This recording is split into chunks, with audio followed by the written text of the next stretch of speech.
If you've ever been told you shut down, you avoid, you don't communicate, you stonewall me, you always walk away, we never get to talk about things because of you, and then a part of you thinks, that's not fair. I just don't want things to get worse. It's not that I don't talk to you, it's that I can't handle all the conflict that we have, and you never give me space. Now, if you're the person who's feeling and thinking this way, this video is for you. What most people get wrong about being an avoidant, or what is called an avoidant attachment style, it's this. You're not avoiding because you don't care. You're avoiding because somewhere in your system, there's this thought, this feeling that says, this isn't safe. This isn't good for us. We keep escalating. We keep fighting. We keep going around the same thing, and it always turns out bad. If you're an avoidant, I want you to know, I know you're not trying to disconnect. You're not trying to actually run away from your partner. You're just trying to prevent escalation. You're trying to reduce more fighting. You want to protect the relationship from more tension, more of those repetitive fights that you guys get into. And all of that protecting has you worrying about, how do I say the right thing? What should I do? What should I not do? How do I make sure that we don't fight? And then all that protecting makes you shut down, and it frustrates your partner. And all you're trying to do is to not lose control. You're trying not to blow up. You are trying to help the relationship in the best way that you know how. And all that tension and all that protection makes you quiet. So you delay the conversation. But it's not because you don't care. It's because your system is trying to protect the relationship from making things worse. Avoidant men don't lack capacity, and it's not that they don't care. It's that they didn't learn the strategy to connect. This strategy of being someone who might go quiet or might not say as much in these intense situations didn't come from nowhere. Clinicians like Jeremy Holmes describe avoidant patterns as ways people learn to regulate emotional overwhelm, especially when closeness has felt unsafe or unpredictable, and they recognize a pattern, so they learn to become avoidant in these moments. When emotional intensity rises, the system, your system as an avoidant, turns down the volume. And as you're putting all this energy into avoiding a fight or trying to say the right thing and not do the wrong thing and doing it right so that more escalation doesn't happen, you get overwhelmed, you get flooded. Your system does what any system is designed to do when there's too many commands, too many prompts, too many worries, too many thoughts, too many variabilities that all seem to go into conflict. When that happens, your system shuts down. In the words of Dr. Daniel Siegel, you've exited your window of tolerance. You've exited your capacity to stay cool and calm. So when you're out of that window of tolerance, you go down, you deactivate. So you cool down, you try to calm yourself down. You might get more quiet. You might get a little more distant feeling for your partner. But this is the way that you're trying to regulate when you're overwhelmed. See, when you're out of capacity to manage or deal or stay cool, as an avoidant, what you do is you shut down. And that collapse, or what your partner might call abandonment or avoidance, isn't avoidance for you, but it does look like this. It looks like you going blank, feeling numb, needing space, being unable to talk, feeling frozen, feeling tense, feeling this rush of, I don't know what I should do. It's like pouring water on a computer or some kind of electrical system, and your body feels fried, it feels shut down.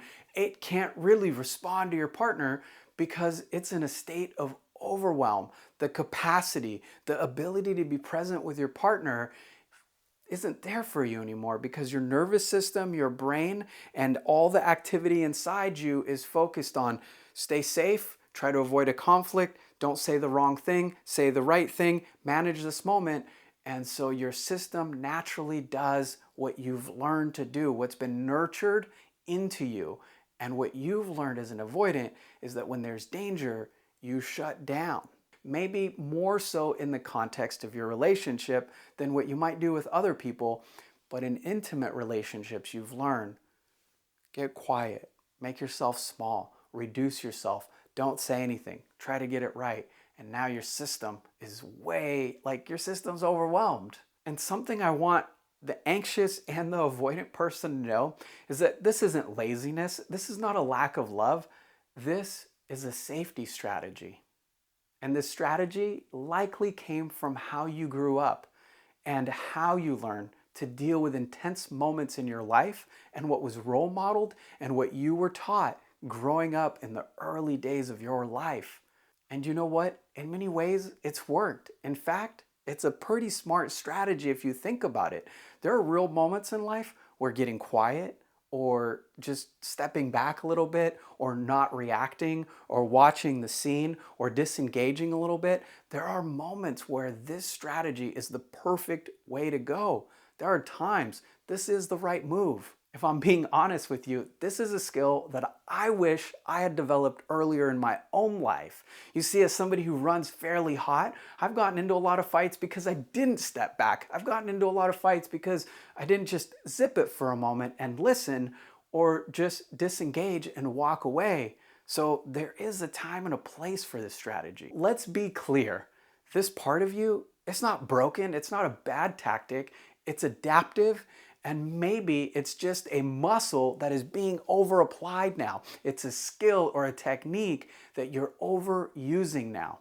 That same strategy that protected you and does protect you and helps you in certain situations is now working against you in your relationship. It also stops you from speaking up, opening up, sharing your truth, staying engaged, listening to your partner, working through things, feeling the emotions with your partner that you love and care about, and working through the challenges. So on the other side of this, your partner doesn't experience you walking away, shutting down, or stonewalling as regulation or as you being overwhelmed. What they experience is that they're being shut out. They're being left alone. They're being abandoned by you. Your silence feels like distance. Your silence feels like lack of care or rejection. So now over time, the thing that you've been doing to protect the relationship starts to strain it. It starts to create more tension inside of it. And if you're avoidant, this strategy makes sense. At some point, your system learned emotional intensity equals something to move away from, something to protect from, something that isn't safe. And neuroscience supports this idea. Neuroscientist Alan Shore, who studies how our brains learn to regulate emotions early in life, showed that our ability to stay emotionally present was shaped early on in our development, especially in how others responded to us when we were overwhelmed. What others did when we felt overwhelmed trained into us what we should do. So again, it's clear this didn't come out of nowhere. You didn't just show up like this. This existed before you and your partner even. But just because this makes sense doesn't mean it works all the time. Doesn't mean that it's the best method, and it doesn't mean that you can't grow. Let's talk about the cost of being an avoidant right now, because shutting down, freezing, or running, it has a cost in your relationship, doesn't it? What's it costing you to avoid? When you pull away, your partner feels abandoned. When you pull away, you disengage, and now the relationship can't grow or blossom, or certain subjects don't get handled, so they keep coming back, don't they?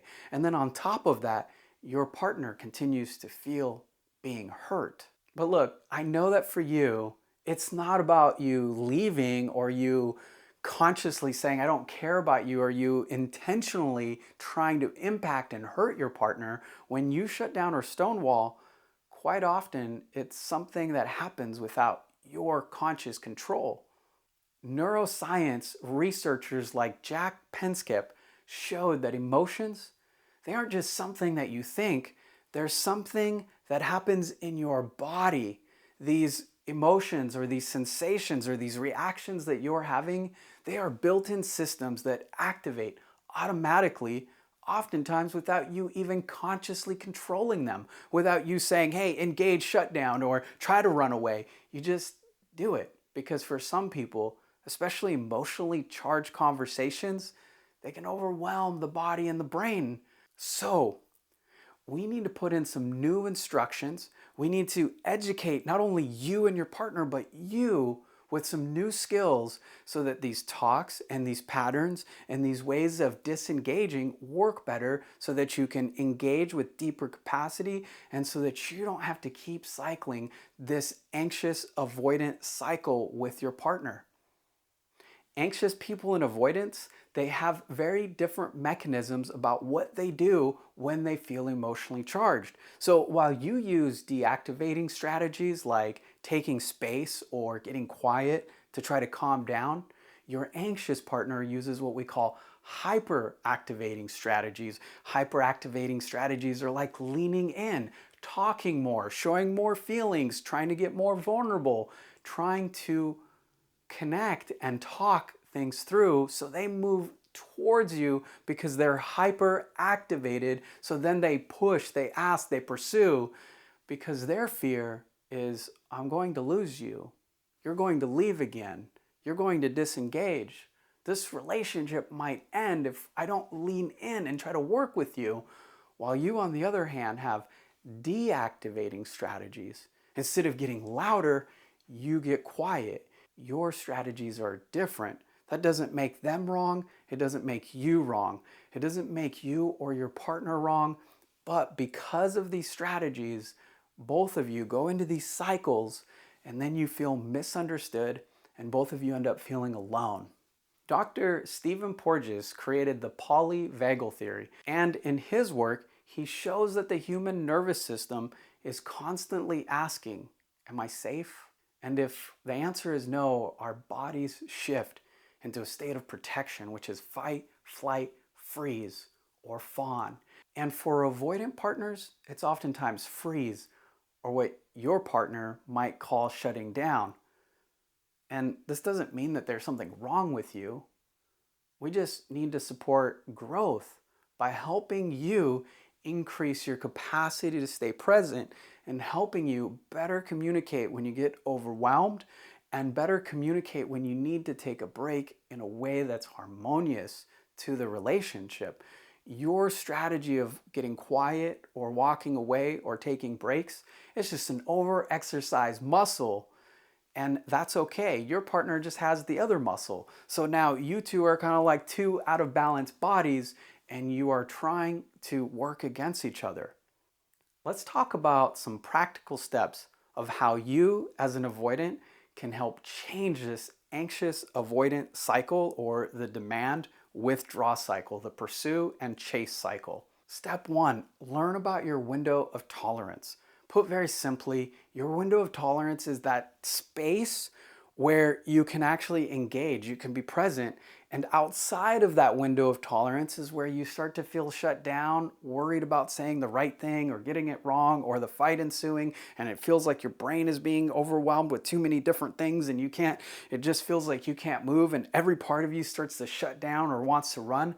That is when you are exiting your window of tolerance. And now everybody has different signs that they're exiting their window of tolerance.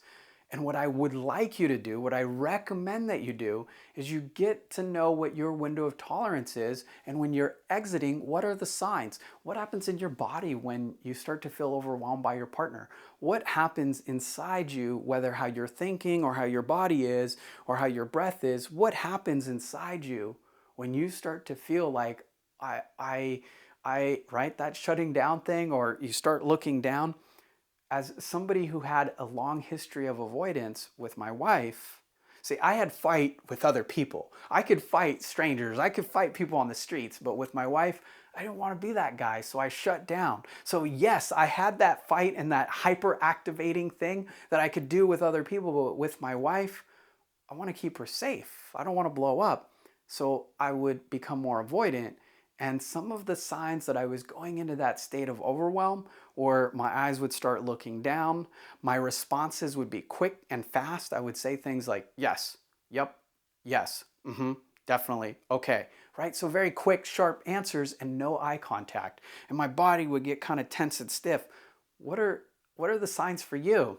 And if you want to get better at knowing what the signs are for you, I have a worksheet. You can grab that in the description and download that worksheet or just use it online, no email required.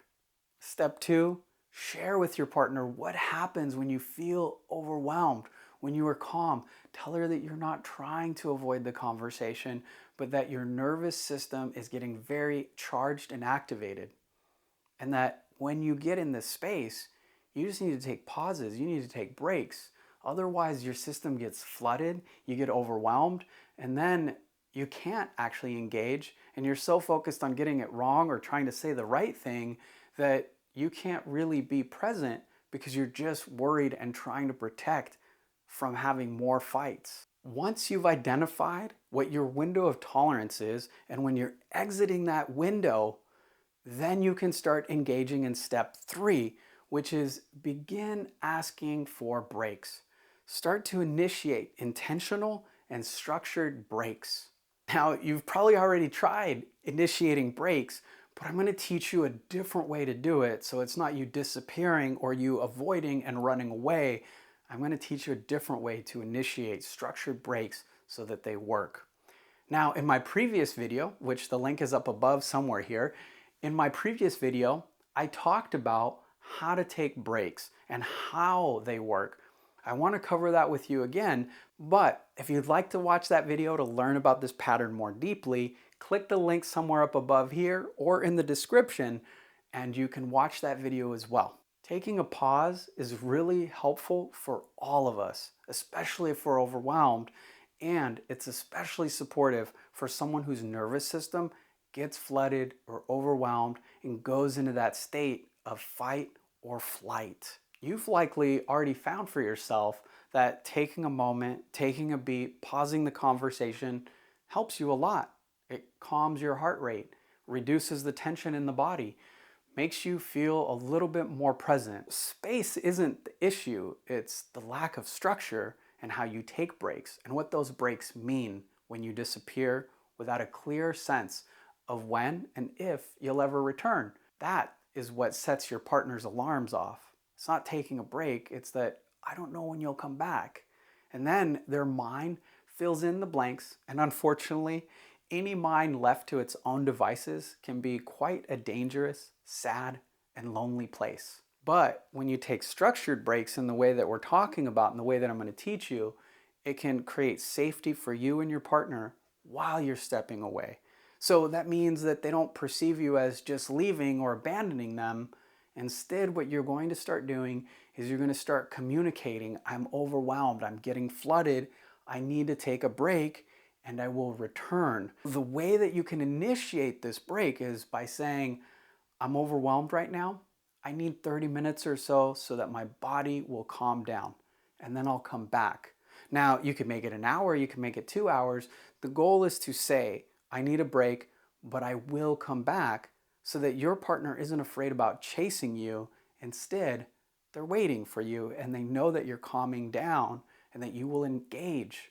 That shift changes this dynamic tremendously. And when you do come back, know that you can take as many breaks as you need again and again. You can engage in the conversation, and if you start feeling flooded, you can say, I'm overwhelmed again, can I take a break?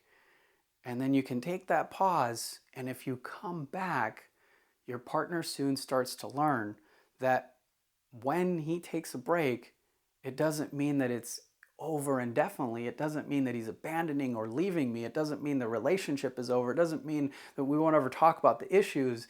It just means that he's overwhelmed, and I like him better when he's calmer and he does come back, so I can trust him now. And that is how improved breaks work. Now, I know that you've asked for space before and it didn't go well. If anything, it made things worse. So now you're hearing this advice, or you've heard this advice before, and it makes you feel stuck because the options have been either you stay in the hard talks and tough it out, hoping that your partner eventually calms down or that you two will pause and interrupt the conversation at some point, or you push past your limits until you shut down anyways, and then your partner's really upset with you, and then it feels like you failed them even though you actually pushed past your edge and you gave more than you should have.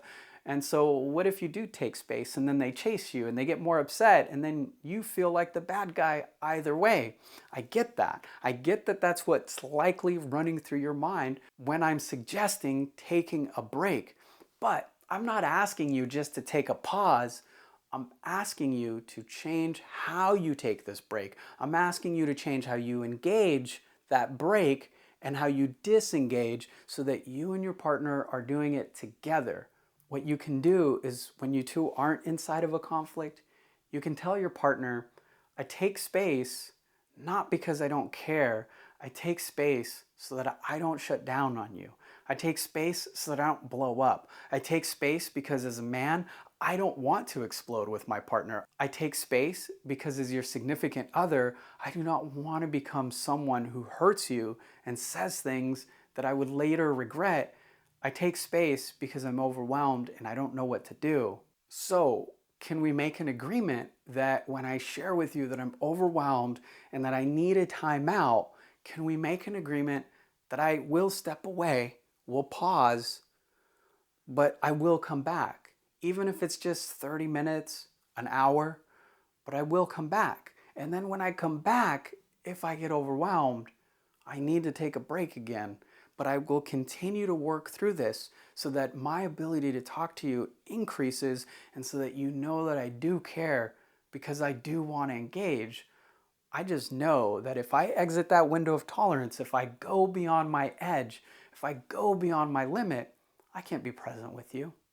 You follow this process where you learn about your window of tolerance and you start noticing the moments that you need to take a break and you call a timeout and you take that pause and your partner lets you do it and then you re-engage. Trust me, it matters a lot. It matters more than you think because our brains learn through repetitions. Our brains learn through experience. And if your partner experiences that you do return, well, they're going to stop chasing you so much because that anxiety that they're going to lose you or that worry that we won't talk about issues, it starts getting reduced because you are training a new pattern into them. And how awesome is that? That through my behaviors, I can actually begin to change the anxiety in my partner and create a more calm nervous system in them. And then both of us are affected. This isn't going to happen in one perfect conversation. It happens in small, repeated moments that build trust over time. Step 4, learn how to regulate your own nervous system so that you can practice taking breaks anytime, anywhere, in a way that calms and soothes or relaxes your body. All of us have some level of overwhelm or trauma or frustration or anxiety. So this isn't just about you learning how to regulate your nervous system for your partner. It's for you to learn how to calm down mentally and emotionally at any time, any place that you want. When you're overwhelmed, your thinking and your brain goes offline. Your body takes over. One of the best ways to regulate your emotions or to calm your body or to reduce that tension inside your head is through a very simple practice that even elite athletes will use, such as MMA fighters, and they're under a tremendous amount of stress or fight or flight, if you will.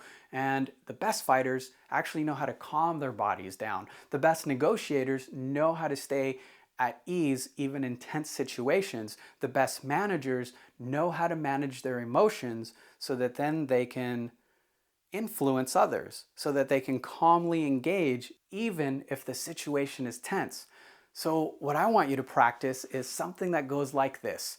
You're going to breathe in through your nose and then you're going to breathe out through your mouth, and your inhale will be shorter than your exhale. You will do a longer exhale. So for example, it might look something like this. Some research has even shown that by letting out an audible sigh, you hear a lot of people doing sighs and you wonder why is that, right? And Even people that haven't studied the science, they do the sighs. Sighs even help release the tension or the stress in the body more. So if you want to enhance this breathing practice, you can do a inhale through the nose, and then as you exhale, let out an audible sigh. And it looks something like this.